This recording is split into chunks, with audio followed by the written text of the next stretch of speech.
Gletir Corredor de Bolsa es una compañía de gestión de activos y planificación financiera integral con sede en Montevideo y presencia regional.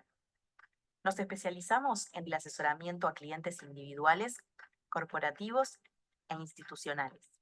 Ofrecemos las mejores alternativas de financiamientos para proyectos a través del mercado de capitales y finanzas corporativas. Hacemos hincapié en la educación financiera, identificando el perfil de cada cliente para asesorar y armar el portafolio que mejor se adecue a sus necesidades. Contamos con la herramienta de autogestión Letir Global, con la cual te acercamos a los mercados financieros más importantes del mundo. Fomentamos el crecimiento sustentable de empresas y proyectos, promoviendo una cultura organizacional financiera con foco en la gestión y toma de decisiones. Tenemos la mejor solución para ofrecer. Somos Gletir Corredor de Bolsa. Bueno, bienvenido Alejandro. Alejandro, para aquellos que no lo conocen, es responsable de The Academy de Franklin Templeton. Y bueno, de forma conjunta, lo que estamos haciendo es tratando de impartir lo que es la educación financiera y en este caso puntualmente vamos a estar hablando de la introducción a los bonos, un instrumento muy importante a la hora de invertir que creemos, bueno, más que relevante poder que Alejandro nos comparta esta charla introductoria. Alejandro, bienvenido, muchas gracias. Y sin más, te dejo en tus manos esta presentación. Buenísimo, Tania. Muchísimas gracias por la invitación una vez más de poder estar aquí con ustedes compartiendo un poquito más de conocimientos e información sobre inversiones. Como bien dice Tania, esta vez vamos a estar hablando de lo que es la introducción a los bonos de inversión, uno de los instrumentos más importantes en los mercados de valores.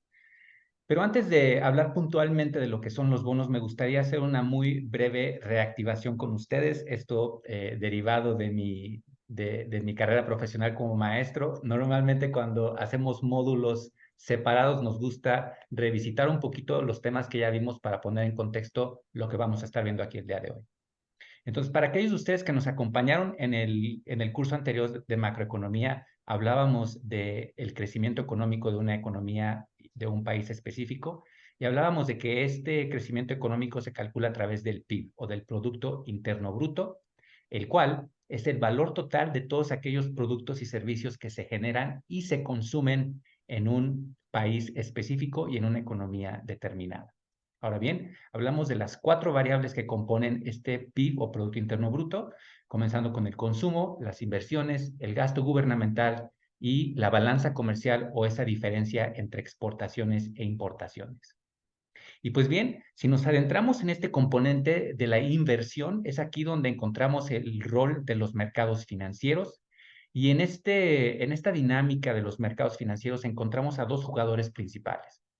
Por una parte estás tú como inversionista y por otra parte están lo que llamamos emisores o emisoras, que son o compañías, instituciones o actores gubernamentales que colocan valores en los mercados financieros. El mercado financiero actúa como un intermediario y lo que hace es que conecta a los emisores con los inversionistas. Te preguntarás por qué hace eso. Pues el inversionista como tú y como yo tenemos este deseo de que nuestros ahorros crezcan, ¿sí? Y la mejor manera de poder hacerlo es invirtiéndolos en los mercados financieros. Por su parte, los emisores están buscando recursos para poder financiar sus requerimientos. Y cuando hablamos de requerimientos, estamos hablando de salarios, proyectos de infraestructura, maquinaria, expandir sus operaciones a nuevos mercados, o a lo mejor financiar algún proyecto de inversión que tienen ahí pensado. Alejandro, Entonces, disculpa, tú sí, sabes que no se ve la presentación, ¿no? Ahí, ahí se ve ya. sí, perfecto. Buenísimo, perfecto. Qué bueno que me dices. Entonces, aquí ya tenemos el diagrama, vemos al inversionista y al emisor. El mercado financiero está por ahí como intermediario. Y entonces esta dinámica entre los emisores y los inversionistas puede ocurrir de 2 maneras. Puede ocurrir a través de instrumentos de deuda o puede ocurrir a través de instrumentos de acciones o títulos financieros, como bien diríamos por ahí. Sí, sí estamos viendo bien, perfecto. Asegurándome aquí de que no tengamos problemas de compartir pantalla. Pero bueno, entonces el emisor necesita este capital y lo va a obtener por medio de 2 instrumentos o 2 clases de activos principales que le llamamos en el mundo financiero, deuda y acciones. Entonces, el día de hoy nos vamos a adentrar un poquito en lo que es el mercado de deuda o lo que conocemos más puntualmente como son los bonos. Ahora bien, a modo de introducción vamos a hacer una muy breve definición de lo que es un bono. Seguimos por ahí viéndonos bien. Un bono es básicamente un contrato de deuda. ¿Okay? Quiero que quede esto de manera muy simple y muy puntual. Es un contrato de deuda entre el emisor, que es ese que requiere capital, y el inversionista, que es el que está prestando el dinero. Entonces, en esta dinámica, tú eres el prestamista y el emisor es el que está solicitando dicho préstamo. Entonces, un bono es un contrato simple. El emisor obtiene los recursos que tú estás ahorrando y que quieres ver crecer, y a cambio, él se compromete a regresarte dicho monto al término de un plazo específico, y algunos bonos en algunos de estos contratos también se compromete a pagarte un cupón o un pago periódico por el hecho de que le estás prestando dicho dinero. Entonces, los cupones son herramientas muy versátiles para los inversionistas que tienen esta dinámica de pagarte el principal o la cantidad inicial que prestaste, más esos intereses por medio de lo que es un cupón. Entonces, ¿qué tratamos de obtener o de alcanzar en esta sesión del día de hoy? En una primera instancia vamos a hablar de cuáles son esos resultados que tú como inversionista puedes obtener si es que decides invertir en bonos. En una segunda instancia vamos a hablar de las principales características de un bono y cómo estas características pueden verse cambiadas una vez que dicho bono entra en un mercado secundario, que también vamos a hablar de eso un poquito más adelante y explicarlo de manera muy sencilla. En tercera instancia vamos a contrastar las características de los bonos cuando entran en estos mercados secundarios, y después vamos a hablar de esos factores que pueden hacer que los bonos pudieran tener un mejor desempeño o un peor desempeño. Pues bien, comencemos con nuestra primera sección en donde vamos a presentar estos argumentos o estas justificaciones que nos hablan de por qué es una buena idea que invirtamos en bonos. Antes de presentarte con esos razonamientos, permíteme mencionarte que el mercado global de bonos es un mercado inmenso. 120 billones de dólares en total, se puede decir que está en circulación en instrumentos de deuda. El dato más curioso es que el 70% de toda esta deuda está fuera de los Estados Unidos. Pensaríamos nosotros que Estados Unidos es un jugador muy grande en el mundo financiero, pero solo 30% de la deuda que se emite es deuda estadounidense. Ahora bien, la deuda se clasifica en dos secciones, de manera general. Tenemos lo que es la deuda gubernamental, es decir, los gobiernos de un país, ya sea a nivel federal, estatal o municipal, emiten bonos para poder captar recursos y poder financiar algunos proyectos de infraestructura, algún proyecto social, a lo mejor algún otro proyecto de otro tipo. De nuevo, 37% de la deuda gubernamental es emitida en los Estados Unidos, el otro 63% fuera de los Estados Unidos. Y también tenemos lo que se conoce como deuda corporativa, es decir, una empresa en el sector privado decide emitir bonos o emitir deuda para poder captar recursos y poder entonces llevar a cabo proyectos de infraestructura, de maquinaria, expandir sus operaciones a nuevos mercados, a lo mejor cubrir alguna necesidad de salarios o de algún otro tipo. Y de nuevo, 26% de esta deuda corporativa es emitida por entidades estadounidenses, 74% fuera de los Estados Unidos.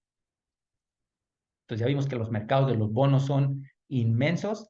3 beneficios que una persona puede obtener al agregar bonos a su cartera de inversión. En una primera instancia, ese ingreso que mencioné con anterioridad y del cual vamos a hablar un poquito más a detalle en las próximas diapositivas. Un segundo beneficio es que los bonos o estos instrumentos tienen un perfil de riesgo-rendimiento un poquito más bajo. Entonces, presentan este menor riesgo ante la volatilidad, lo que los hace una inversión un poquito más segura, por decirlo así, y más óptima o apta para aquellos inversionistas que pudieran tener una baja tolerancia al riesgo. Último beneficio que obtenemos al agregar bonos a nuestra cartera de inversión es ese efecto diversificador. ¿Por qué? Porque la correlación entre los bonos y las acciones es negativa, casi inversa. Cuando los mercados están experimentando una expansión, vemos que las acciones crecen y a lo mejor los bonos no crecen al mismo ritmo. Pero en épocas o en ciclos económicos en donde experimentamos tal vez una recesión, podemos ver que las acciones probablemente no se desempeñen tan bien y los bonos o los instrumentos de deuda sí lo hagan. Entonces, agregar bonos a una cartera nos produce ese efecto diversificador. Si puntualizamos sobre cada uno de estos beneficios ya de un poquito a profundidad, hablemos primero de ese ingreso o ese cupón que vas a recibir. Podemos ver en este gráfico desde el 2012 hasta el 2022 cómo los bonos te ofrecen un rendimiento, pero también te ofrecen en esa barrita azul un ingreso periódico. Discúlpame, Alejandro. ¿Sí? Disculpa, ¿Sí? Alejandro, hay una consulta que dice billón, miles de millones o millones de millones. Perfecto, y qué bueno que lo preguntas. En el gráfico normal, inicialmente estaba como trillions of dollars, pero lo tradujimos al español diciendo que son billones de dólares, entonces estamos hablando millón de millones. ¿Va? Gracias. Buenísimo. De nada. Venga, entonces estamos hablando del ingreso que te generan estos bonos. Podemos ver que independientemente de las condiciones del mercado, ese compromiso que ya tiene el emisor contigo de pagarte ese bono de manera puntual se cumple independientemente de las circunstancias, ¿no? Entonces, ese ingreso es algo que para muchos inversionistas es algo muy atractivo, que es uno de los principales elementos por los cuales eligen incorporar deuda a sus carteras. Segundo beneficio, un menor riesgo a la baja, esto en comparación con las acciones. Y de nuevo podemos hablar de que los bonos tienen este perfil de riesgo-rendimiento un poquito más bajo. Si lo ponemos en comparación con las acciones, vemos que las acciones tienen un mejor desempeño en promedio, pero también cuando se enfrentan a la volatilidad tienen un peor desempeño o unas caídas bastante pronunciadas. Y por su parte, los bonos podemos ver que te dan este desempeño un poquito más moderado, pero esas caídas son un poquito también más reducidas. Ahora, ese 13% pudiera parecer muy grande, pero realmente ese 13% ocurrió en el 2022, cuando las condiciones del mercado rompió esa correlación que tenía los bonos con las acciones y realmente tuvimos un ambiente económico un poquito incierto que afectó a todos los valores independientemente de la clase de activo. Pero si hubiéramos visto este gráfico antes del 2022, ese porcentaje a la baja hubiera sido del menos 8%. Ahora, ¿cómo nos ayuda el que los bonos incurran un menor riesgo? De nuevo, se habla mucho de que los inversionistas tenemos este sesgo de aversión a las pérdidas y normalmente experimentamos el dolor de una pérdida de 2 a 2 veces y medio más en intensidad que el placer por una ganancia, ¿sí? Entonces, para aquellos de nosotros inversionistas que somos un poquito más aversos al riesgo, el poder tener una opción en los bonos como una opción de inversión un poquito más segura puede ayudarnos a mantenernos un poquito más invertidos o a seguir esos objetivos de inversión que ya nos trazamos. Tercer y último beneficio de incorporar bonos en una cartera es ese efecto diversificador, ¿sí? Este lo vamos a explicar un poquito con este gráfico que vemos aquí en pantalla, en donde podemos ver el rendimiento de diferentes carteras de inversión y veamos que estas carteras están compuestas de diferentes activos. Tenemos dos extremos. Del lado derecho tenemos una cartera compuesta 100% por acciones. Obviamente su rendimiento va a ser muchísimo más alto, pero si ves el eje de las X, podemos ver que ese riesgo medido por la desviación estándar también es muy alto. Por el contrario, nos vamos al extremo opuesto, donde vemos una cartera compuesta 100% de bonos y vemos que el rendimiento es un poquito más bajo, pero de nuevo también el riesgo lo es. Y por ahí en medio encontramos lo que se conoce como el portafolio 60-40. En Estados Unidos, este portafolio se utiliza mucho como un punto de partida en temas de inversión. Es una cartera compuesta 60% por instrumentos de acciones, 40% compuesta por instrumentos de deuda o bonos. Si ahondamos un poquito más en este portafolio 60-40, podemos ver ahora sí el papel que funge cada una de estas clases de activos. Por una parte, tenemos en esta cartera un 60% de acciones. Esa clase de activos va a ser la que te dé ese desempeño, ese rendimiento más alto, ¿sí? De la misma manera, va a incurrir un poquito más de volatilidad, pero podemos ver este componente o esta clase de activos como ese componente de crecimiento que va a hacer que tu capital crezca a largo plazo. Y tenemos este otro componente de la deuda, en donde los rendimientos están ya estipulados en el contrato, un rendimiento un poquito más moderado, pero debido a que tienen esa menor volatilidad también funge ese rol de proteger tu capital. Entonces, cuando pienses en deuda, piensa que es una manera de proteger el capital ante la volatilidad o la incertidumbre de los mercados. Y si le añadimos el componente de ese ingreso adicional que recibes a través de cupones, la deuda funge un papel crucial e importante en cualquier cartera de inversión. Entonces, ¿por qué debemos de considerar la deuda dentro de nuestras inversiones? De nuevo, ese ingreso que es independiente de las condiciones del mercado porque ya está estipulado en el contrato de deuda. Entonces, es un ingreso atractivo para los inversionistas. Ese menor riesgo a la baja, ¿sí? Por la naturaleza de este tipo de instrumentos. Y de nuevo, ese efecto diversificador que hace que la volatilidad que a lo mejor se siente en las acciones pueda ser mitigada por estos instrumentos de deuda. Pues bien, espero haberte presentado con argumentos sólidos para que consideres inversiones en instrumentos de deuda. Hablemos ahora de cómo se ven estos bonos ya un poquito más desmenuzados y cuál es esa anatomía o cuáles son esos factores que debemos de considerar. Recordemos entonces que un bono es un contrato de préstamo entre tú como inversionista o el prestador y el emisor o aquella entidad que está emitiendo la solicitud de capital. Y entonces tenemos estos dos actores. De nuevo, el emisor es esta compañía, gobierno, también pueden ser instituciones financieras, los bancos también emiten bonos. Esencialmente es el que está solicitando el préstamo, se compromete a devolverte tu capital y hacerte un pago periódico de rendimientos o de intereses. Por tu parte, el inversionista, tú estás básicamente prestando el capital o el recurso y eres compensado por el riesgo que estás incurriendo de prestar dicho dinero a través de ese pago de cupones o de intereses periódicos. Ahora bien, importantísimo, tú puedes mantener ese contrato de deuda hasta que éste venza o expire, o tienes la opción también de venderlo antes de que venza o expire en un mercado secundario, ¿sí?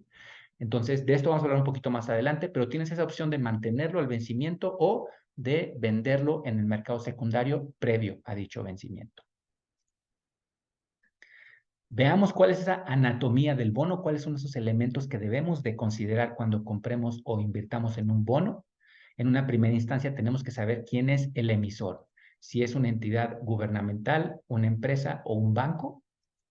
Por su parte, tenemos que saber cuál es ese valor par o ese monto de la inversión que estamos prestando en dicho préstamo o en dicho contrato.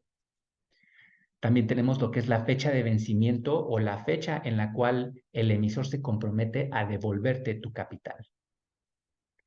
Y finalmente tenemos lo que es la tasa de interés o el cupón que se te va a estar pagando de manera periódica. En este caso tenemos un bono que te paga un 5.25% de manera semestral. Y podemos ver en este bono de papel que era como se emitían en el pasado, podemos ver aquí en la parte inferior lo que eran los cupones, que de hecho la persona tenía que recortar dicho cupón e ir a entregarlo al emisor para que le hicieran el pago de dichos intereses. Hoy en día estos cupones ya no son de manera física o ya no son en papel, sino que ya están manejados de manera electrónica, entonces ya no se tiene que hacer ese proceso de cobrar el cupón. Este simple y sencillamente es abonado a la cuenta del emisor, perdón, del inversionista. Si tomamos esta anatomía a detalle, hablemos de ese valor par o de ese monto original del préstamo que tú le estás haciendo al emisor. Eso básicamente se conoce como valor par. El cupón, de nuevo, ese interés periódico que vas a estar recibiendo como compensación por haber hecho dicho préstamo. El vencimiento, de nuevo, ese punto en el tiempo cuando vas a recuperar tu capital inicial o ese valor par del bono que prestaste. Y aquí lo importante y por lo cual recalco en color verde lo que es el cupón y el vencimiento es que aquellos bonos con un vencimiento más largo, ¿sí? Generalmente van a pagar un cupón más alto también para compensar por el mayor riesgo. Tenemos, por ejemplo, aquí en México, bonos que se emiten a 1, 3, 5, 7, 10, 20 y 30 años, ¿sí? Aquellos que tienen un vencimiento muchísimo más largo te van a ofrecer un pago de cupón más grande, simple y sencillamente porque tienes tu dinero básicamente atado a dicha inversión por un periodo muchísimo más largo. Y en ese periodo, pues, existe el riesgo de que algo pudiera suceder y por eso tienes que ser compensado con un pago de cupón más alto. Finalmente tenemos lo que son los emisores, y aquí habíamos hablado que es la entidad que solicita el préstamo para financiar alguna necesidad o requerimiento. De nuevo, los emisores pudieran ser bancos, pudieran ser gobiernos o pudieran ser empresas privadas. Venga. Pues entonces, con eso llegamos a nuestra primera oportunidad para poder interactuar juntos. Por ahí, si me pudieran escribir en el chat, tengo aquí una pregunta para ver o aplicar nuestros conocimientos que acabamos de adquirir. ¿Cuál sería esa madurez? Y me retracto un poquito porque a lo mejor cuando hablamos de vencimiento, omití mencionar la madurez. Digamos que el bono es a 10 años, ¿sí? Y tú decides venderlo en el mercado secundario antes de esos 10 años, ¿sí? Entonces, hay un punto en el tiempo en donde tú estás haciendo esa venta y alguien más va a adquirir ese bono y tiene la opción de mantenerlo hasta su vencimiento o también venderlo una vez más si es que así lo decide. Entonces, ese periodo en el que una persona adquiere el bono en un mercado secundario al vencimiento es lo que se conoce como madurez. Entonces, el tiempo que todavía le resta al bono antes de su vencimiento. Entonces, por ahí en el chat, si me pudieran poner, no tenemos habilitado el chat, les pido una disculpa, lo estaba viendo ahorita, pero bueno, si estamos hablando de este bono en específico que fue emitido el 1 de enero del año 2000, ¿sí?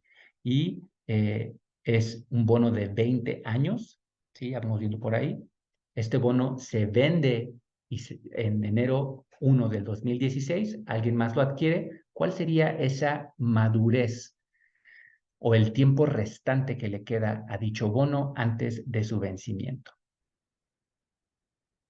Por ahí tenemos en el Q&A unas cuantas respuestas. Ok, buenísimo. Si tenemos habilitada la posibilidad, la mayoría de ustedes están diciendo los 4 años que le quedan, 4 años, 4 años, 4 años. Ah, me están diciendo todos. Excelente. Me encanta que puedan interactuar conmigo y que sea la respuesta correcta más que nada, ¿no? 4 años son lo que le quedan de madurez a este bono. Esto es importante de nuevo cuando un bono se empieza a comercializar en un mercado secundario. ¿Vale? Buenísimo. Pasemos a la siguiente parte de esta presentación en donde estaremos hablando de qué es lo que sucede cuando tú decides vender tu bono antes de su vencimiento. Entonces, recordemos que estos bonos son contratos de deuda, pero que son negociables en un mercado secundario. Para poder entender la dinámica hay que hacer esta comparativa entre un mercado primario y un mercado secundario.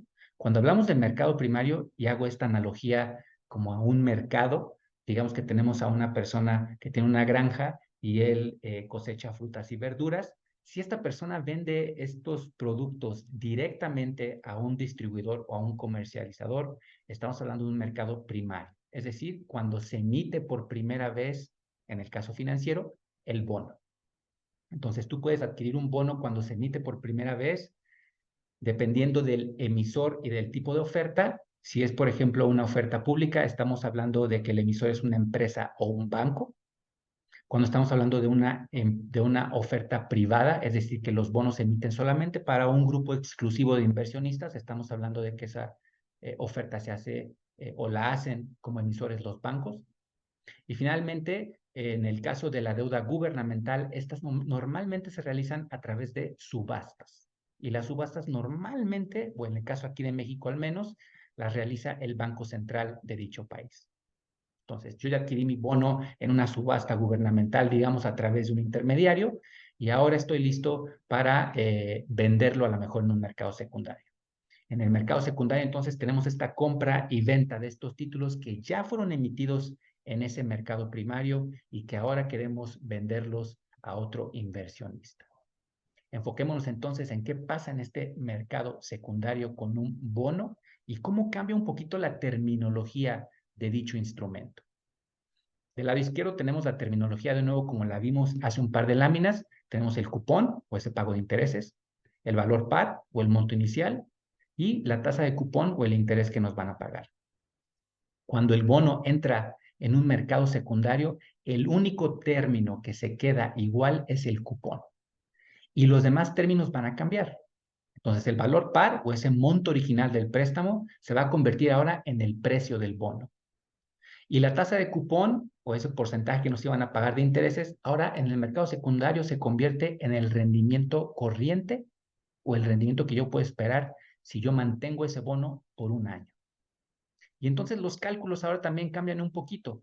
Si yo quiero saber, por ejemplo, en un mercado primario o quiero determinar ese cupón que voy a emitir o ese pago que voy a emitir como emisor, tomo lo que es el valor par y entonces lo que hago es que hago este cálculo con la tasa de cupón para que me dé cuánto va a ser ese pago que voy a hacer de intereses periódicos. Por el contrario, cuando el bono entra en el mercado secundario, lo que ahora deseo saber es cuál es el precio que yo debería de pagar por dicho bono. Y entonces lo que va a pasar es que como el cupón es lo único que se mantiene vigente, voy a hacer una operación tomando el cupón y tomando esa tasa de rendimiento para que entonces yo pueda determinar cuál va a ser ese precio que voy a pagar por ese bono. Ahora, recordemos que en el mercado secundario los bonos, los precios de los bonos se determinan por la oferta y la demanda, pero también se van a determinar por cómo estén las tasas de interés en dicho país o en dicho mercado en ese momento. Entonces, vemos aquí en pantalla que de nuevo el precio va a ser algo que va a cambiar, ya no va a ser lo mismo que el valor par, porque ahora el bono va a ser negociado en el mercado secundario con base en la oferta y demanda y en las tasas de referencia que estén vigentes en dicho momento. Si, por ejemplo, nuestro cupón tuviera una tasa del 5.25 y ahorita en el mercado la tasa de interés está en 5.75, mi bono no es tan atractivo para otros inversionistas porque existen otros instrumentos con tasas más altas. Entonces, mi bono se tiene que vender con un descuento. Y por eso vemos que el valor par baja de 20 a 18. En este caso muy puntual, este bono se está vendiendo con un descuento. Entonces, para que sea atractivo para una persona comprar este bono en el mercado secundario, lo va a tener, el precio del bono va a ser un poquito inferior a lo que era el valor par. Por el contrario, y esto es muy importante ahorita en este ambiente de tasas que se espera que empiecen a bajar, si las tasas empiezan a bajar y yo tengo un bono con una tasa más alta, mi bono se vuelve más atractivo en el mercado secundario y entonces no lo vendo con un descuento, sino que lo vendo con un premium o con una prima, es decir, con un monto adicional a lo que era el valor par. Entonces mi bono a lo mejor ya no va a valer 20 pesos en este caso, sino que a lo mejor va a valer 22 o 23 pesos. Entonces, ahí la dinámica de cómo los bonos cambian de pasar de un mercado primario a un mercado secundario y cómo los precios también pudieran cambiar o verse afectados por esta dinámica. Venga, entonces hablemos un poquito de eso, de lo que es el rendimiento al vencimiento. Ahorita en la lámina anterior estábamos calculando lo que era el rendimiento corriente o lo que yo Alejandro, puedo disculpa, esperar. hay una Dime. consulta, no Sí, sé si la querés leer tú adelante. en el chat. Sí. Venga, a ver. Pero el capital pagado al vencimiento será el del valor par, ¿correcto? Sí, correcto. El bono ya tiene ese valor par establecido y fijado. Entonces, quien tenga ese bono al final del vencimiento va a recibir esos 20 pesos en el caso del bono que estábamos viendo ahorita. Pero, por ejemplo, si yo adquirí el bono con descuento, ¿sí? Lo adquirí en 18 pesos. Además de recibir los cupones que todavía tiene programado el bono, cuando el bono venza y yo lo entregue de nuevo al emisor, voy a recibir esos 20 pesos de regreso. Entonces, tuve una doble ganancia en el sentido de que lo adquirí a un precio más bajo del valor par y por eso voy a cobrar esa diferencia. Y además voy a estar recibiendo esos cupones de manera periódica, lo que me va a generar un ingreso adicional. ¿Vale? Espero con eso haber respondido la pregunta que estaba ahí en pantalla. Pero bueno, tenemos lo que era el rendimiento corriente, que estimaba lo que podría pasar con un bono si yo lo mantengo por un año nada más, cuál es ese retorno que puedo esperar o ese rendimiento. Pero también tenemos lo que es el rendimiento al vencimiento, lo que es qué pasa si yo compro ese bono en el mercado secundario, pero lo mantengo hasta ese vencimiento en el periodo que tenga ya establecido. Si hablamos un poquito del rendimiento al vencimiento, vamos a requerir hacer un cálculo un poquito más elaborado con ciertas variables. Tomaríamos en cuenta el precio de mercado del bono en la actualidad, el valor par, la tasa de cupón y todo lo que falta al vencimiento o lo que se conoce como madurez. Y entonces esto nos va a arrojar un número que nos va a dar ese rendimiento esperado que podríamos recibir si conservamos el bono hasta su vencimiento. Ahora, entender que este rendimiento al vencimiento es una estimación. En el punto en el que la estamos haciendo, tenemos que considerar que los mercados pueden cambiar y las condiciones pueden cambiar, y esto puede hacer que ese rendimiento esperado se eleve o disminuya dependiendo de las circunstancias. Venga, ya hablamos de los beneficios que puedes esperar en invertir en bonos. Hablamos de la anatomía del bono y qué pasa cuando éste entra a un mercado secundario. Ahora hablemos de aquellas cosas que tenemos que considerar y que tienen un efecto importante en los bonos. Primer riesgo que tienen los bonos es este riesgo de tasas de interés. Ahora, esto es importantísimo y por eso tanta atención se le está dando a las tasas de interés en los últimos 2 años. Y es que los bonos tienen una relación inversa con las tasas de interés. Cuando las tasas de interés empiezan a subir, estos precios de los bonos en el mercado secundario comienzan a bajar. Y de nuevo es esa dinámica que hablamos de que los bonos establecen la tasa cuando se emite el contrato y esa tasa se mantiene hasta el vencimiento. Entonces yo tengo un bono de nuevo con una tasa de 5.75 y de repente empiezan a subir las tasas. Hay nuevos bonos que se están emitiendo con una tasa más alta, lo que hace que mi bono ya no sea tan atractivo, ¿sí? Pero cuando las tasas empiezan a bajar, como ya se están emitiendo nuevos instrumentos con una tasa más baja, mi bono ahorita con esa tasa inicial es más atractivo y lo que va a hacer que se pueda vender con ese premium o con esa prima, ¿no? Entonces veamos lo que ocurre con el precio de un bono cuando las tasas aumentan o disminuyen. Entonces tenemos el precio de un bono con un cupón de 4%, digamos que las tasas aumentan al 5%, de nuevo el precio de mi bono va a disminuir y ese se tendrá que vender con un descuento en el mercado secundario. Entonces tú como inversionista al vender estás incurriendo en una pérdida, pero aquel suertudote que lo compre en el mercado secundario va a incurrir una ganancia. Y por el contrario, digamos que las tasas, como se espera, y por eso tanta la pregunta de cuándo van a empezar a bajar las tasas, cuando las tasas bajan, el precio de mi bono va a aumentar, se va a hacer más atractivo y lo voy a poder vender en el mercado secundario con un premium o con una prima. Entonces, recuerden muy bien que tenemos esta dinámica de una relación inversa entre tasas y bonos. Ahora bien, Alejandro, vemos disculpa, aquí, quedó una ¿sí? consulta sobre con qué frecuencia Adelante. hacen los pagos de los cupones. Perfecto. Eso depende de la naturaleza del bono, ¿sí? Por ejemplo, en México tenemos bonos que pagan intereses de manera trimestral, semestral o anual. Entonces, en el contrato de deuda o cuando se emite el bono por primera vez, se fija o se establece la tasa de cupón, pero también se establece la periodicidad de los cupones, es decir, qué tan frecuentemente me van a dar esos cupones. Entonces, dependiendo del instrumento, puede tener esa periodicidad un poquito distinta. Por eso vale la pena bien analizar las opciones para ver cuál es esa periodicidad del instrumento. Pero bueno, tenemos aquí en pantalla los rendimientos del bono de referencia o estos instrumentos gubernamentales que se usan para, como punto de referencia en el mercado de deuda. En este caso, por ejemplo, las notas del Tesoro de los Estados Unidos. Y podemos ver que en el gráfico vemos que estas tasas van hacia abajo. Entonces tú pensarías, pues la tendencia es que sigan bajando y así se van a mantener, ¿no? Pero lo que podemos ver y lo que me gustaría recalcar aquí con mi plumita es que aunque la tendencia, por ejemplo, en este periodo sea la baja, tenemos estos pequeños periodos en donde vemos esta alza de tasas. Y normalmente si me acompañaste en el curso de macroeconomía, veíamos que esas tasas se elevan cuando las economías experimentan periodos de inflación, ¿sí? Cuando empezamos a ver que la actividad económica se empieza a acelerar demasiado, intervienen los bancos centrales, elevan las tasas de interés para frenar y enfriar un poquito la economía.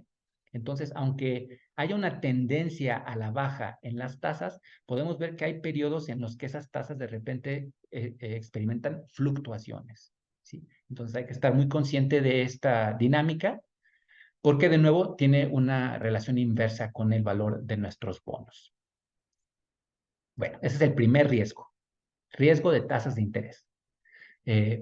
Ahora bien, para poder nosotros entender un poquito ¿Cuál es ese impacto que tiene esa subida o bajada en las tasas en nuestro bono o en nuestro instrumento de deuda? Tenemos esta herramienta que conocemos como lo que es la duración.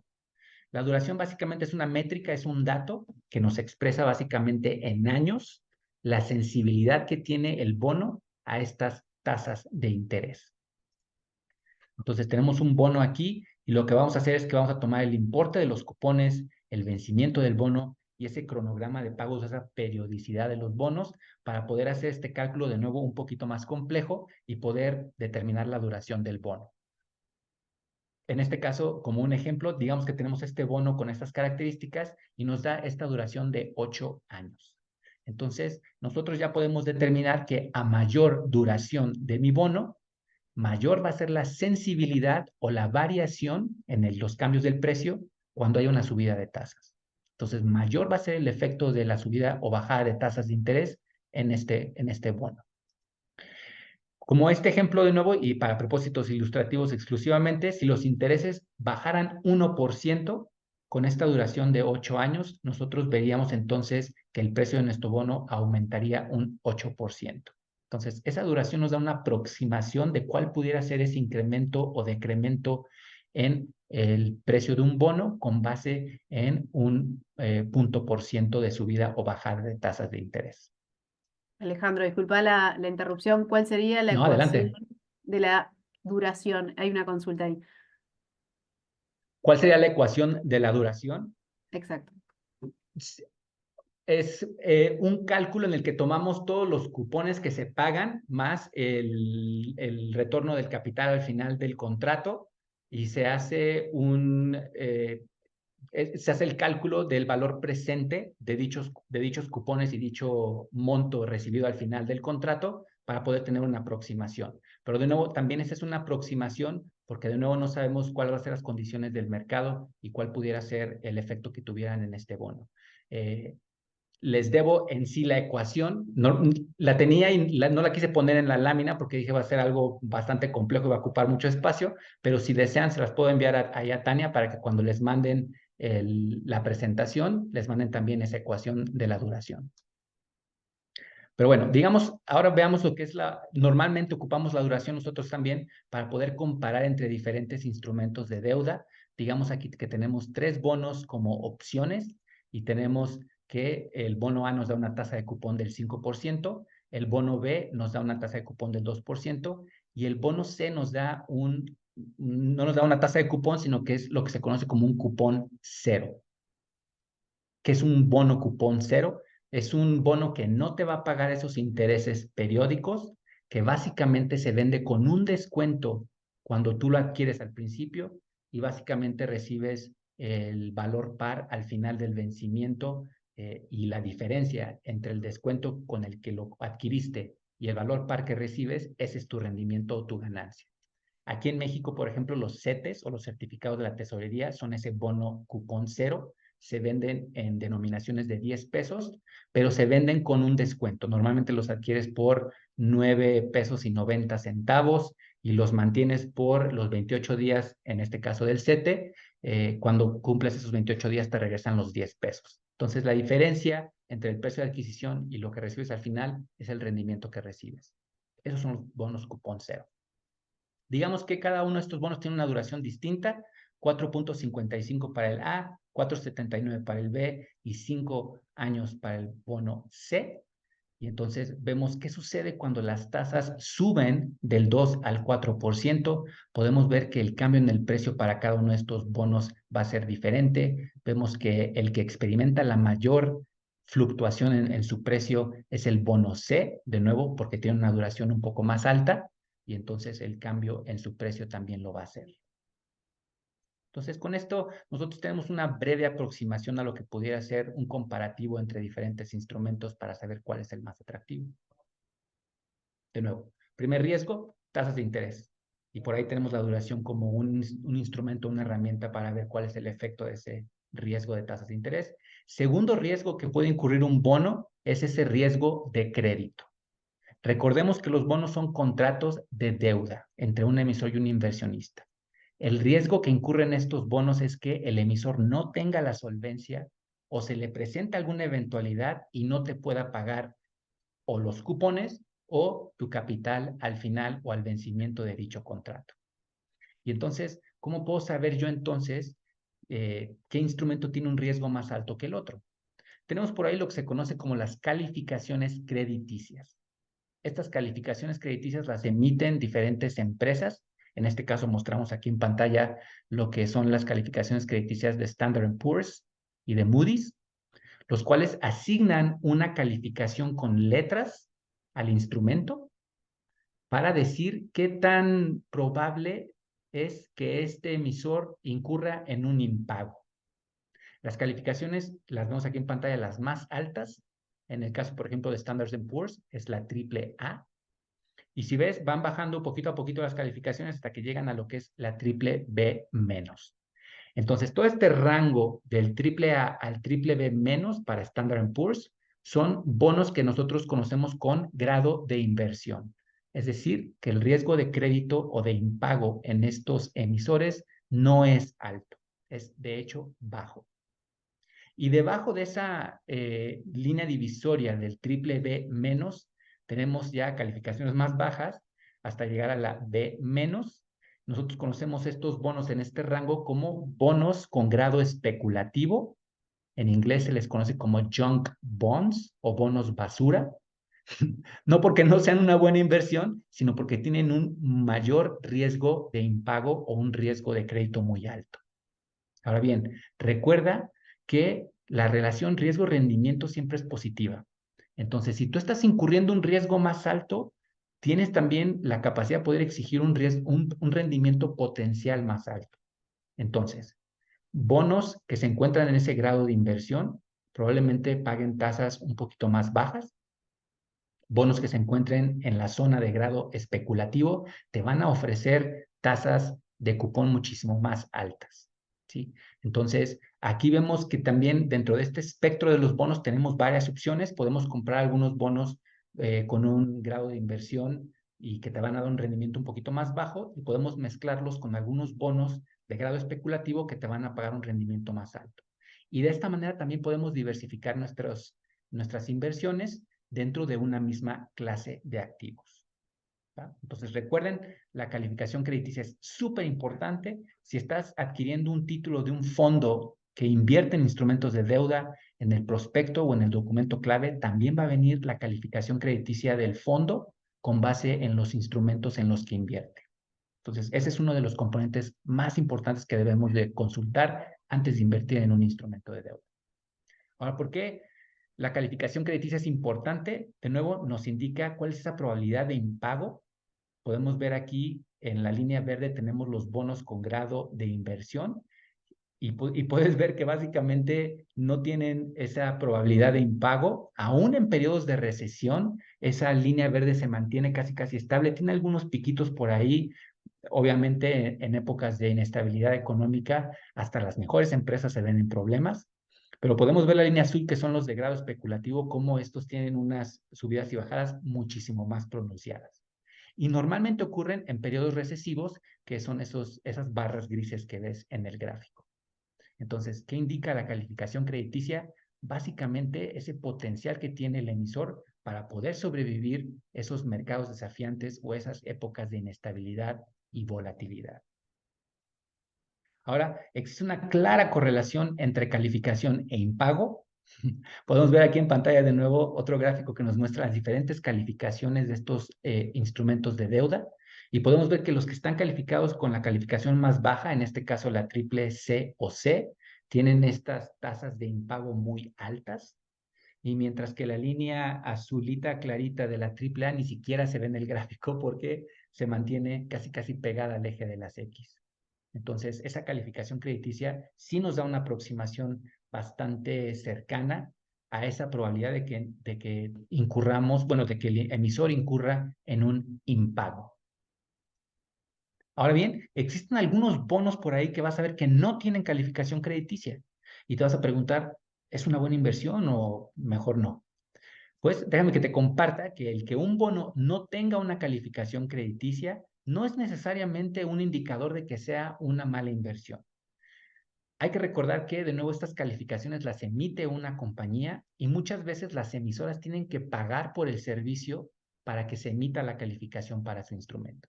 Entonces, cuando hablamos de algún bono que no tenga una calificación, probablemente estemos hablando de una empresa a lo mejor muy pequeña o que a lo mejor no tiene todavía la solvencia o el capital para poder hacer este tipo de pagos para poder calificar sus instrumentos de inversión. Pero hay instrumentos sin calificación crediticia que también pudieran ser atractivos. Ahí a lo mejor requerimos hacer un poquito más de análisis para ver qué tan bien posicionada está la empresa o la entidad para poder solventar esas obligaciones de deuda. Pero bueno, estos bonos sin calificación pueden ser comparables con cualquier otro tipo de bono, independientemente de la calificación que tenga. Entonces, no hay que descartarlos, pudieran ser una posibilidad también de inversión. Nos aproximamos al cierre de nuestra sesión y no me gustaría terminarla sin antes hacer un breve resumen de lo que vimos el día de hoy. Recordemos que nuestra plática se dividió en 3 secciones más o menos. En una primera sección hablamos de los beneficios que una persona puede recibir si es que invierte en instrumentos de deuda. Ahora, un instrumento de deuda, como vemos aquí en pantalla, es un contrato entre un emisor y un inversionista, en donde el emisor se compromete a devolver el capital más un pago periódico de rendimientos o de intereses. De nuevo, tenemos 3 razones para invertir en bonos o para considerarlos como una inversión. Tenemos ese riesgo menor que incurre en los bonos, ese ingreso que nos va a estar dando de manera periódica y esa diversificación o ese efecto diversificador que le puede dar a nuestro portafolio de inversiones. Los mercados secundarios se convierten en un espacio en donde aquellos bonos que ya fueron emitidos pueden ser comercializados entre personas. Entonces, si tú adquieres un bono con un cierto vencimiento, no necesariamente implica que tengas que mantener la inversión hasta dicho punto. Pudiera ser que pudieras vender ese bono en un mercado secundario previo al vencimiento.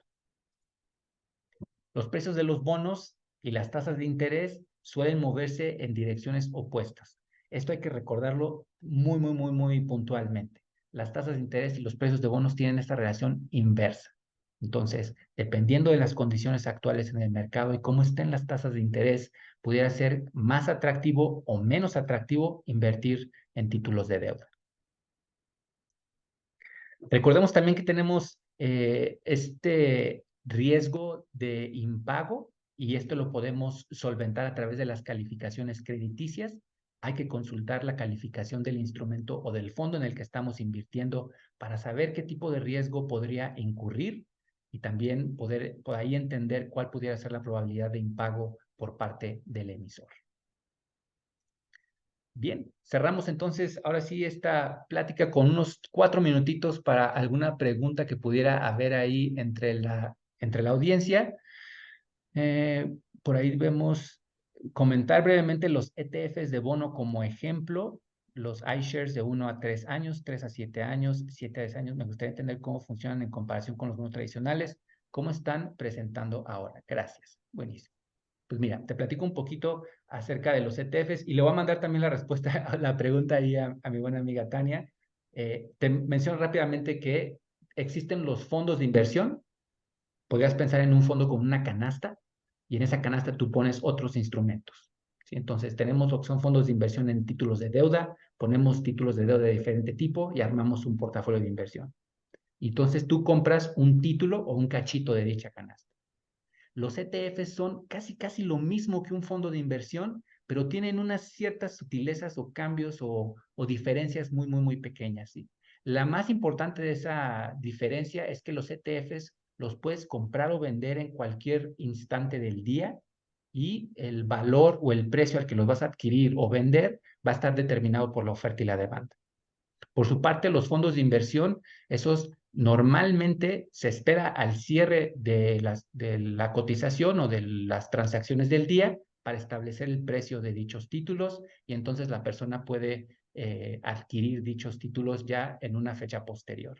Pero esa es básicamente la diferencia más sutil entre un fondo de inversión y un ETF, es la manera en cómo se cotizan.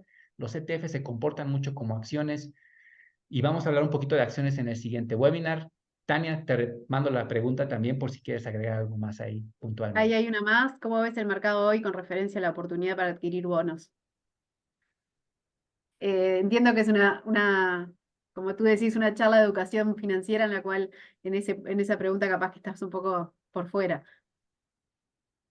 Pues normalmente en este tipo de charlas no recomendamos productos ni hablamos de productos en específico porque nuestra labor es 100% educativa. ¿Sí? Perfecto. Eh, ¿Y pero existiera alguna otra mencionar nada más que pregunta? estamos en una coyuntura en la que se piensa que las tasas van a empezar a bajar en el futuro y ya hablamos de cuál es esa relación inversa entre las tasas y los bonos. Entonces, con base en esa dinámica, podrían entonces las personas tomar decisiones de inversión. Hay una ahí, sí, correspondiente a educación. Entonces, si un bono sin calificación es porque el emisor no tiene la manera de pagar por dicha calificación, ¿cuál es la ventaja de generar un bono con calificación negativa? Bueno, ojo, los bonos, si hablas de negativo, recordemos que los bonos tienen esas calificaciones con letras, ¿sí? Y la perspectiva puede ser positiva o negativa dependiendo de cómo ve la calificadora los prospectos a futuro del dicho emisor. Pero en realidad no hay una calificación negativa, simplemente va a ser letras y ese menos indica que la perspectiva es negativa, que a lo mejor a futuro no se ve muy bien la solvencia del emisor. Eh, pero si un bono no tiene calificación es porque el emisor no tiene la manera de pagar por dicha calificación. Ese es un supuesto nada más. Pudieran haber otras razones por las cuales el emisor decidió no obtener una calificación y con base en eso, pues estaría teniendo entonces que pagar un rendimiento más alto para hacerse competitivo en el mercado de deuda. Perfecto. Una más, ¿qué diferencia hay entre los bonos y los títulos de deuda? Pues básicamente un bono es un título de deuda. Por ahí existe el término que conocemos como renta fija. Y renta fija engloba a muchos instrumentos, entre ellos los bonos. Pero también existen otros instrumentos que entran dentro de la renta fija, como pudieran ser los pagarés, los certificados de la tesorería, los certificados de depósito. Por ejemplo, los CETES o los certificados de la tesorería son como un bono cupón cero. Entonces ahí pudiera no haber diferencia. Pero si hablamos de un certificado de depósito o hablamos a lo mejor de un pagaré, son instrumentos completamente distintos a un bono y por eso diría que no son lo mismo. Entonces sí Perfecto, son lo mismo, Alejandro. pero no son lo mismo. Muchísimas gracias. Vamos a estar enviando la presentación y también vamos a dejar abierto a cualquier otra consulta que pueda llegar por mail. Y bueno, acá presento a Martín Valpardo, un compañero asesor comercial. Martín les quiere comentar brevemente nuestra herramienta de Gletir Global. Dale, Alejandro, bueno, gracias, muy claro todo. Respecto a los bonos, sí, obviamente en Gletir, siendo un corredor de bolsa, uno puede acceder a los bonos tanto en pesos, dólares, incluso en UI, son unidades indexadas, Alejandro. Hay un abanico muy, muy grande. De hecho, hay alternativas para ver en detalle un listado de bonos en un lugar de la página web en www.letir.com en inversiones, ideas de inversión. Bueno, ahí podrán ver que nuestro sector de research hace mensualmente un reporte de qué bonos están interesantes para invertir. Y también en ese sentido, para seguir en lo que es renta fija, uno también puede acceder a los fondos de inversión que invierten en bonos, donde uno, bueno, ahí puede lograr una mayor diversificación y no solo apostar a un bono.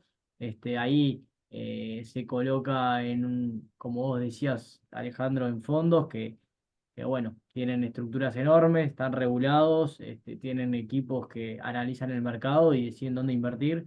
Bueno, esa es otra opción para considerar dentro de las tantas que uno encuentra en Gletir. Bueno, sin más, Alejandro, muchísimas gracias por tu tiempo. Como siempre, la verdad que un placer escucharte, muy claro. Gracias. Y bueno, hasta la próxima instancia en unos días.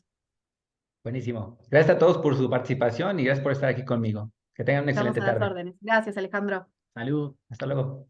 Bye. Saludos.